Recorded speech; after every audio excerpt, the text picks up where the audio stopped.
Hey folks, Bernakevitch here with All Points Design. That's allpointsdesign.ca. Today we're going to be taking a look at how to edit the master slide, and more specifically how to put your name into the slide.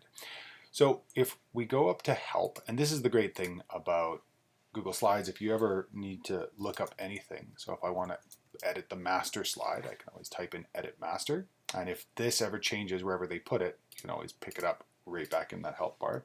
So Edit Master. That pops up, and immediately we're going to be brought to the master slide.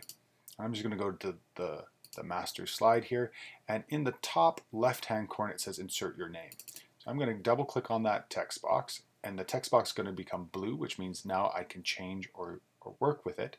And then what I'm going to do is I'm going to highlight this area that says insert your name. I'm going to delete that, and I'm going to put in my name, Javan K.